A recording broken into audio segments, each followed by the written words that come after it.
कर राजा जी ने देख। चलिए सोशल साइंस का ऑब्जेक्टिव आगे बढ़ाते हैं, ध्यान दीजिएगा।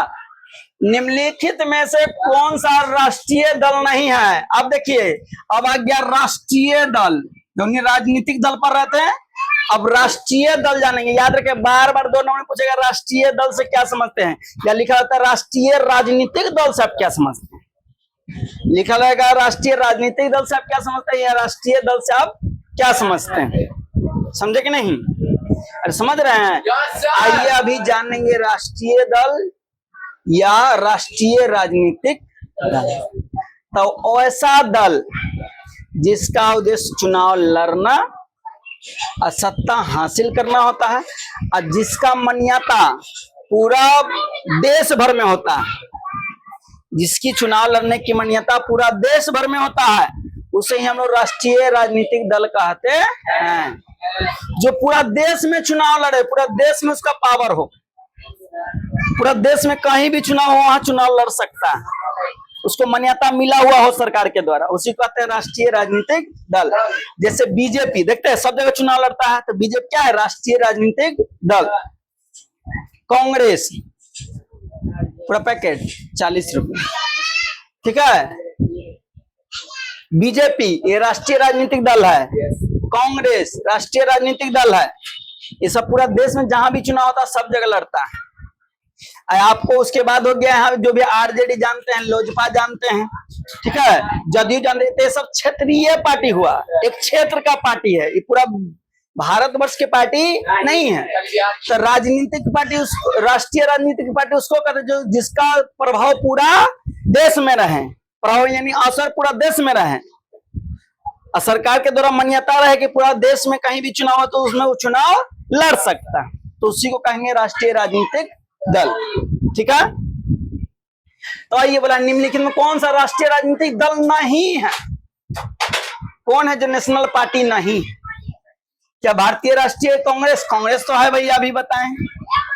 बहुजन समाजवादी पार्टी, लोक जनशक्ति पार्टी, या भारतीय जनता पार्टी? तो भारतीय जनता पार्टी, बीजेपी तो राष्ट्रीय पार्टी है। भारतीय राष्ट्रीय कांग्रेस, कांग्रेस तो आप आराम जानते, कांग्रेस और भाजपा तो भैया है, ये तो है ही है। इन पूछा कि कौन नहीं है, क्या बहुजन समाजवादी पार्टी? नहीं, ये भी है, ये भी राष्ट्रीय पार्टी है, ये भी राष्ट्रीय पार्टी है, ये भी, लेकिन ये राष्ट्रीय पार्टी नहीं है। लोक जनशक्ति पार्टी, लोजपा कहते हैं ना, क्या कहते हैं उसको शॉर्ट में? एलजेपी, लोक जनशक्ति पार्टी, ठीक है। ये क्षेत्रीय पार्टी है, बिहार का क्षेत्रीय पार्टी है। बंगला छाप, बंगले छाप ना है जी, हेलीकॉप्टर छाप है, हेलीकॉप्टर छाप, ठीक है। भारतीय राष्ट्रीय कांग्रेस, भारतीय राष्ट्रीय कांग्रेस ये नेशनल पार्टी है। बहुजन समाजवादी पार्टी भी नेशनल पार्टी है, भारतीय जनता पार्टी भी नेशनल, यानी इसका प्रभाव पूरा भारतवर्ष में है, ठीक है, इसका सिर्फ बिहार भर में, इसलिए क्षेत्रीय पार्टी है, राष्ट्रीय पार्टी नहीं है। बहुआ समझो, मजाक नहीं चल रहा है। लोक जनशक्ति पार्टी एलजेपी है, एक क्षेत्रीय या राजकीय स्तर दल का है, बोल दिया था कि क्षेत्रीय पार्टी है, जबकि अन्य तीनों राष्ट्रीय दल है। समझ गए? जो सिर्फ एक राज्य में लड़े वो क्षेत्रीय पार्टी, और जो पूरा देश में भी चुनाव लड़ रहा है तो हो जाएगा राष्ट्रीय पार्टी। समझ रहे कि नहीं समझ रहे हैं? समझ में आ रहा है? नींद आ रहा है गुड्डू? क्या नींद में? आइए, निम्न में से किस देश में मिश्रित अर्थव्यवस्था? हेलो, जानेंगे अभी कि मिश्रित अर्थव्यवस्था क्या है, क्या है, क्या जानेंगे? मिश्रित अर्थव्यवस्था तो ऐसा अर्थव्यवस्था या वैसा देश जहां सरकार और प्राइवेट दोनों मिलके कोई चीज को चलाता है, वैसा देश को मिश्रित देश भी कहती है, मिश्रित अर्थव्यवस्था वाला कहते हैं।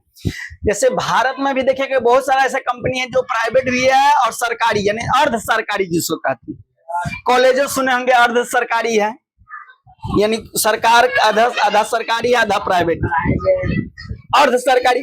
तो भारत का भी जो अर्थव्यवस्था है मिश्रित अर्थव्यवस्था, मिश्रित अर्थव्यवस्था है।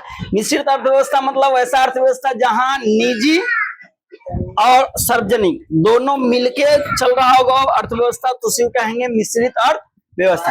यानी प्राइवेट और सरकारी दोनों मिलके चला, समझे कि नहीं, तो उसको मिश्रित अर्थव्यवस्था। तब भारत भी एक मिश्रित अर्थव्यवस्था वाला देश है। इसमें क्या उदाहरण क्या हो जाएगा,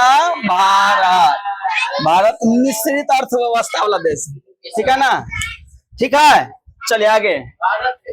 जी भैया, देखो भारत में सार्वजनिक और निजी दोनों क्षेत्र का सह अस्तित्व यानी मिलकर काम चलाता है, इसलिए भारत एक मिश्रित अर्थव्यवस्था वाला यानी मिक्सड इकोनॉमी वाला देश है। मिक्स्ड इकोनॉमी वाला देश है, मिश्रित अर्थव्यवस्था, क्योंकि सरकारी और प्राइवेट दोनों मिलके चलाता है। देश में बहुत सारा ऐसा चीज है, सब पूंजी, कोई पूंजीवादी है, कोई कुछ है। इनमें से किसे पिछड़ा राज्य कहा जाता है?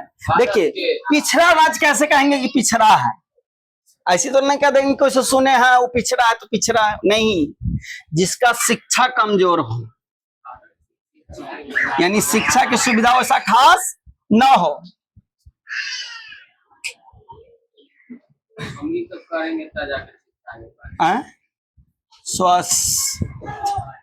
स्वास्थ्य ठीक ना रहे, ठीक है, प्रति व्यक्ति आय ठीक ना रहे, यानी पैसा, अर्थव्यवस्था ठीक ना रहे। अर्थव्यवस्था में आता है जैसे सड़क हो गया, हॉस्पिटल हो गया, जितना भी गाड़ी रेल झगड़ा सब की सुविधा। तो पिछड़ा राज्य सो कहते हैं जहां शिक्षा की अभाव हो, यानी शिक्षा में उतना अच्छा नहीं डेवलप किया हो, स्वास्थ्य कंडीशन भी खराब रहे, बीमारी राज्य जैसा रहे, प्रति व्यक्ति आय भी यानी पैसा का भी वो सही रहे। अर्थव्यवस्था मतलब ढांचा, अर्थव्यवस्था का ढांचा हो गया कि जैसे स्कूल हो गया, कॉलेज हो गया, ठीक है, सरकारी हॉस्पिटल हो गया, ये सब की सुविधा अच्छा नहीं है, तो ये सारे को मिला के कह देते हैं पिछड़ा राज्य। ठीक है, जहाँ दवाई की सुविधा ना हो, डॉक्टर की सुविधा उतना खास नहीं हो, ठीक है, दूसरा राज्य पे डिपेंडेंट रहना पड़ता है, तो ऐसे राज्य को क्या कहते हैं? पिछड़ा राज्य। समझ रहे कि नहीं समझ रहे? तो यहाँ देखिए, पंजाब पिछड़ा राज्य है, केरल तो भैया शिक्षा के मामले में टॉप पर है, इंडिया में टॉप पर। बिहार, एकदम गर्व से कहो कि हम बिहारी हैं। अब बिहारी हो गया पिछड़ा राज्य। कहावत में तो है कि एक बिहारी 100 पर भारी, लेकिन इस क्वेश्चन के आधार पे हम लोग कह सकते कि एक बिहारी 100 बीमारी, क्योंकि ना तो भैया हम शिक्षा में ठीक है और स्वास्थ्य में लिविर करके मर रहे हैं, कमाई में तो देखिए रहे हैं, बाले बच्चे मिलके हाय धन कर रहे, लेकिन फिर भी पैसा नहीं आ रहा, तो जा कहाँ रहा है? तो हम लोग यहाँ बिहार वाला क्या करते हैं, पढ़ाई को कम वैल्यू देते हैं, बच्चे से उसको कमाना शुरू करते हैं। तब बच्चा से 10,000, 8,000, 6,000 पर कमाएगा ना बुआ। और जब अब अच्छे एजुकेशन लेके जाए तो और 50,000, 60,000 से सैलरी शुरू होगा, इज्जत से ढंग से कमाइएगा। अपना स्वास्थ्य को भी अच्छा से ध्यान रखिएगा कि नहीं, बाल बच्चा को भी पढ़ाइएगा, अच्छा सीखे, क्योंकि आप शिक्षित है, अच्छा फाइनेंशियल अच्छा कमा रहे हैं। तो इसलिए कहावत है कि गरीब को ही जन्म देता है, पढ़ल लिखल को ही जन्म देगा, शिक्षित को ही जन्म देगा। यानी सिंपल कहना है, आप अच्छे तो आपका बाल बच्चा भी अच्छा, आप लिविर करके मरे तो आपका बाल बच्चा भी लिविर करके मरेगा। आप क्लास में मुड़ियां उठ रहे तो आपका बाल बच्चा भी मुड़ियां उठ के दिन गुजारेगा। यानी जो जैसा हो वैसा ही होता है ना सुना है? जस करनी तस भोग दाता, नरक दात तो क्यों पछताता। जैसा कर्म करोगे वैसा ही भोगोगे, या प्राप्त होगा या मिलेगा, ठीक है।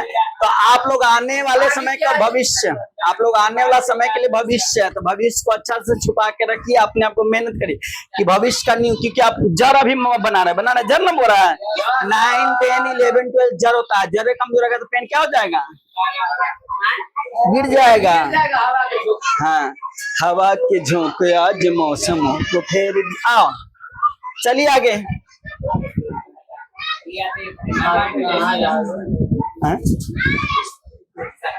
आर्थिक विकास, साक्षरता और बुनियादी ढांचा मतलब तो बोले ना, घर कैसा है, हॉस्पिटल कैसा है, सड़क कैसा है, अस्पताल कैसा है, स्कूल कैसा है, वो तो आर्थिक विकास यानी पैसा, फाइनेंशियल साक्षरता यानी पढ़ा लिखा, बुनियादी ढांचा मतलब वो स्ट्रक्चर, ठीक है।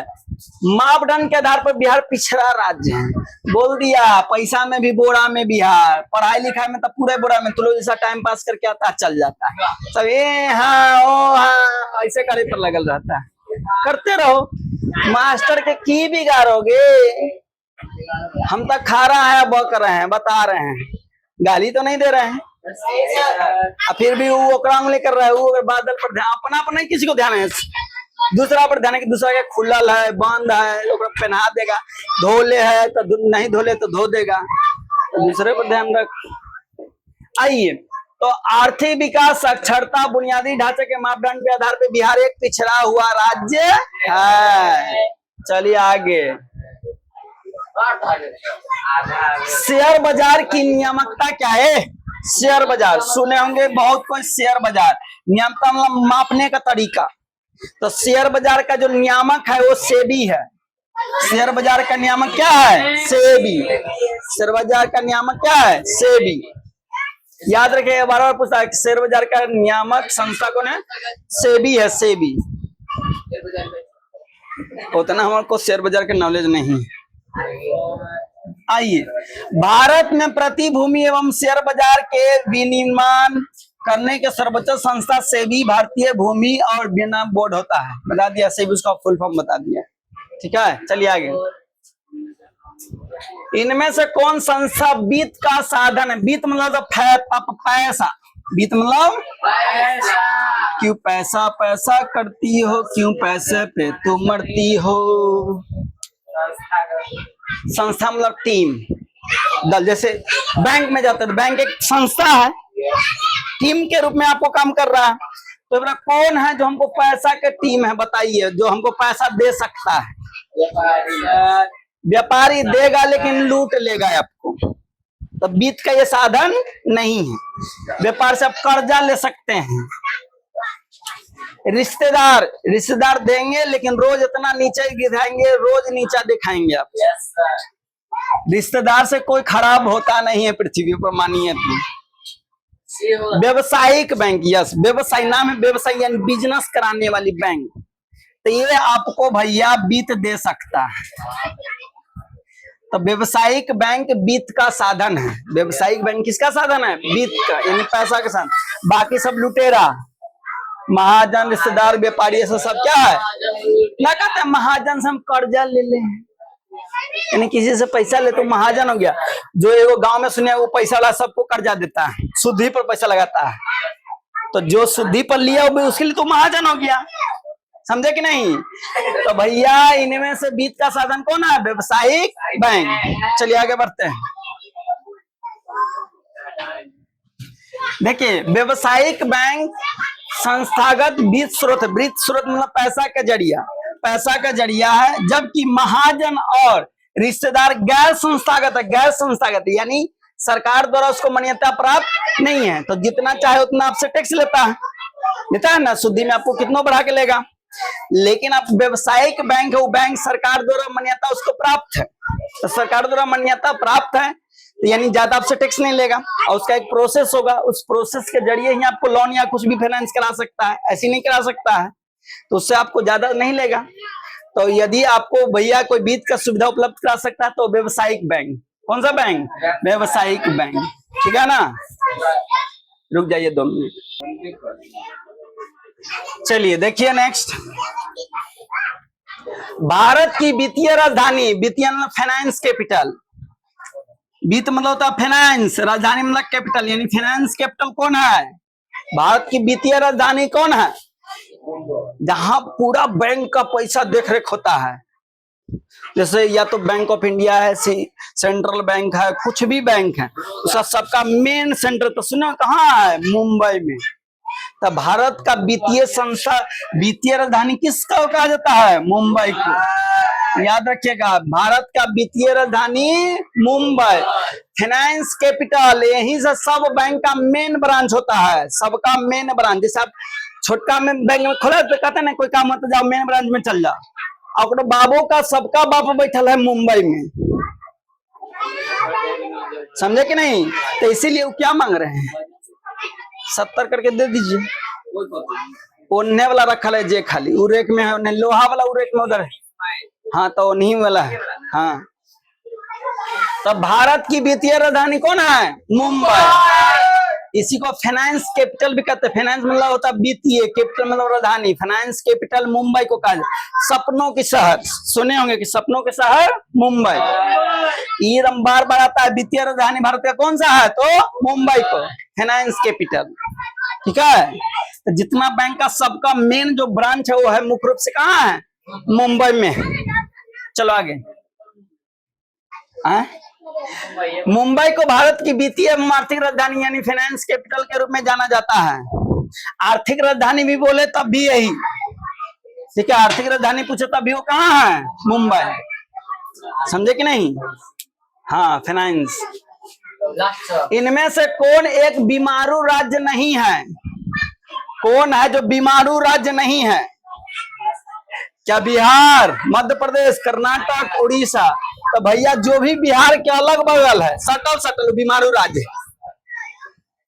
तो भैया बिहार भी बीमारू राज्य, मध्य प्रदेश भी बीमारू राज्य, उड़ीसा भी बीमारू राज्य, लेकिन कर्नाटक बीमारू राज्य नहीं है।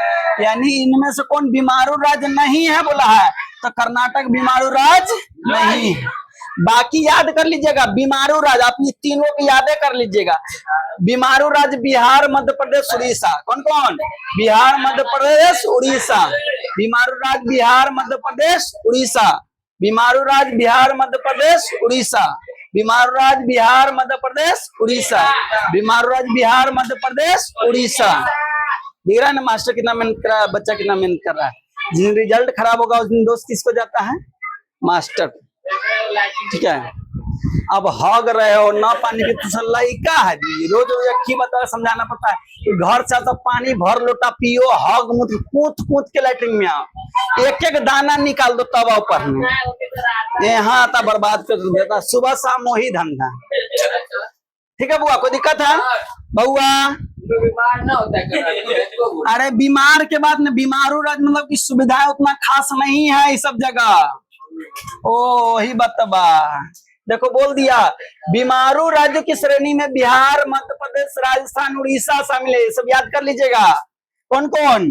बिहार, बिहार, मध्य प्रदेश, राजस्थान, उड़ीसा, ये चार गो है बीमारू राज्य। एकदम रट लीजिएगा, बोल रहे हैं बिहार, मध्य प्रदेश, राजस्थान, उड़ीसा। बिहार, मध्य प्रदेश, राजस्थान, उड़ीसा, ये सब कौन सा राज्य है? बीमारू राज्य है। सब कैसा राज्य है? बीमारू राज्य। लेकिन कर्नाटक बीमारू राज्य नहीं है। समझ में आ रहा है? वाह मेरे चेला, कल्ले खाना केला। वैश्वीकरण के यहाँ लिखा है वैश्वीकरण। वैश्वीकरण के मुख्य अंग कितने हैं, यानी पार्ट क्या है? वैश्वीकरण का क्या भाग है? तो भैया वैश्वीकरण का मुख्य रूप से 5 भाग है, याद रखिएगा। वैश्वीकरण का क्या भाग है? 5 भाग। चलो आगे। बउआ हाली हाली कहाँ जाए के बा? कहूँ जाए के बा का गुड्डू? कहाँ जाए के बा? अब सामान्य अर्थव्यवस्था की पाठ्य पुस्तक के अनुसार वैश्वीकरण के मुख्य कितने भाग है? 5। बस वही लिख दिया और कुछ नहीं। भारत में उपभोक्ता, भारत के बारे में सब जानते हैं। उपभोक्ता के मतलब क्या होता है? हमरो देख लो थोड़ा, तोरा देखे के चक्कर में हम हाथ तोड़वा लेंगे। गाड़ी सुने वाला सब काम करते हैं। देखो उपभोक्ता मतलब भोगे वाला नहीं, तोरा सुनेगा हम मुंह से कुछ गाली सब सब। बउआ उपभोक्ता मतलब जो भी व्यक्ति कुछ खरीद कर उसको इस्तेमाल कर रहा है, उस सारे व्यक्ति क्या कहलाता है? उपभोक्ता। तो यहाँ जितने हैं हम लोग सब उपभोक्ता है, लगभग कुछ ना कुछ खरीदते हैं और उसका उपयोग करते हैं कि नहीं? तो उपभोक्ता। अब संरक्षण, संरक्षण होता बचाना। उपभोक्ता संरक्षण अधिनियम की घोषणा, यानी उपभोक्ता को जागरूक करने के लिए एक नियम लाया गया, उपभोक्ता संरक्षण अधिनियम। तो ये नियम कब लागू किया गया देश में? जैसे हम लोग क्या अधिकार जाके पूछते हो कितना में दे हो, इतना अच्छा है कि ना हो? काहे पूछ रहे हैं? ये उपभोक्ता संरक्षण अधिनियम नियम के तहत कहता है कि कोई भी सामान को लेने से पहले आपको उसको दाम पूछने का अधिकार है, अच्छा है कि नहीं उसका अधिकार है, उसका बिल ले सकते हैं उसका अधिकार है, खराब निकलने पर दुकानदार को आप रिलाई कर सकते हैं उसका अधिकार है, समझे कि नहीं। तो उपभोक्ता संरक्षण अधिनियम के तहत खराब दे दिल हुआ हो क्या कि उपभोक्ता संरक्षण अधिनियम के तहत कहा गया कि जागो ग्राहक जागो। पहले प्रचार टीवी में आता था, देखते थे, दिखता था सब चीज प्रचार, कोई मिला रहा है जाके दिखा दे, देखिए ये डंडी मार रहा है, जागो ग्राहक जागो, होता था ना। कोई चुम्बक नीचे से लगा देता था तो निकाल, देखिए चुम्बक है, जागो ग्राहक जागो। आइए, भारत में उपभोक्ता संरक्षण अधिनियम की घोषणा कब हुआ? तो ये भी हुआ 1986 में। ठीक है, आगे भारत में उपभोक्ता के अधिकारों की रक्षा के लिए उपभोक्ता संरक्षण अधिनियम वर्ष 1986 में लागू किया गया था। अरे का भइल बबुआ? स्वर्ण भूषण मतलब सोना का गहना, स्वर्ण भूषण मतलब सोना का गहना, सोना का गहना, गहना गहना, ठीक है, यानी ज्वेलर्स। तो बोला कि स्वर्ण आभूषणों के परिशुद्धता मतलब कि सही है कि खराब है, परिशुद्धता मतलब सही है कि खराब है। स्वर्ण आभूषणों की परिशुद्धता के सुनिश्चित करने के लिए, यानी कि हम जो सोना ले रहे हैं वो अच्छा है कि खराब है, इसका चेक करने के लिए किस मापदंड चिन्ह का, यानी कौन सा चिन्ह का इस्तेमाल करते हैं कि सोना जो ले रहे हैं शुद्ध है कि नहीं शुद्ध। तो बहुत कोई के शादी उदी में सुने होंगे कि हम ले वो हॉलमार्का वाला सोना, ठीक है, हम कैसा सोना लेंगे? हॉलमार्का, दहेज में लेंगे हॉलमार्का वाला सोना। पटना में दू गो फ्लैट चाहिए, तो भैया स्वर्ण भूषण को कैसे चेक करते हैं? हॉलमार्का से। सोना शुद्ध है कि नहीं है इसका चेक किया जाता है हॉलमार्का से, समझ रहे हैं कि नहीं? चलिए आगे आगे चलो हो राजा, आइए। हाँ चल आराम। सोनों के आभूषण की शुद्धता और गुणवत्ता प्रमाणित करने के लिए हॉलमार्का का प्रयोग किया जाता है। तो इसलिए आप लोग भी जब ब्याह करिएगा तो अपना ससुर और सास को कहिएगा कि हमको हॉलमार्का वाला चाहिए। अब पटना में दू गो फ्लैट चाहिए, एगो में मैं रहूंगा, एगो में डांस करूंगा, जिम करूंगा। नदियों में बाढ़ आने का प्रमुख कारण क्या है? नदी में बाढ़ काहे आता है? हम लोग उत्तरी बिहार में रहते हैं, पता है उत्तरी बिहार सबसे ज्यादा बाढ़ आता है। हम लोग रहते हैं उत्तरी बिहार में, उत्तरी बिहार में हर साल बाढ़ आता है और हर साल सुखाड़ भी आता है। दोनों का मजा है, इश्क और प्यार का मजा लीजिए। अब थोड़ा दिन और इंतजार करिए, बाढ़ का भी मजा लीजिए, ठीक है। आइए, नदी में बाढ़ काहे आता है, कैसे आता है? जल ज्यादा हो जाता है, तो ये भी सही है, जल ज्यादा हो जाएगा तब बाढ़ आएगा। वर्षा ज्यादा होगा तब भी होगा, और नदी के नीचे मट्टी जमा हो जाएगा तब भी होगा। यानी इनमें से सब होना चाहिए, इनमें से सभी, सुधार लीजिए, इनमें से सभी होगा। जल अधिक हो जाएगा तब भी बाढ़ आएगा, वर्षा ज्यादा होगा तब भी बाढ़ आएगा, और नदी के तली में बालू जम जाएगा, कचरा जम जाएगा तो पनिया ऊपर में बलबलाएबे ना करेगा, तो पनिया बलबलाएगा तो क्या आएगा? बाढ़। वो वाला बाढ़ नहीं जहाँ खेत लिखाता है, दाहर वाला बाढ़। हाँ जपन, ओहो, मेरे को तो पता नहीं था पाजी की नैया भी चलती है। नैया तो तैरती है मेरे को लगती है, ऐसा तेरे को नहीं लगती? आइए, जल की अधिक मात्रा में वर्षा की अधिकता के साथ नदी में तलीय, चलो आगे बढ़ाओ। क्या करती है पाजी आप लोग? हिलावट डुला भी कर दो। हाँ, भूकंप कल सोमवार को अच्छा से भूकंप आएगा, जब 40 याद नहीं रहेगा, टूट जाएगा शरीर का कोना कोना, तभी भी नहीं किसी को होने देंगे हम कोरोना, क्या समझी? आइए, भूकंप पहले जानते हैं भूकंप क्या होता है?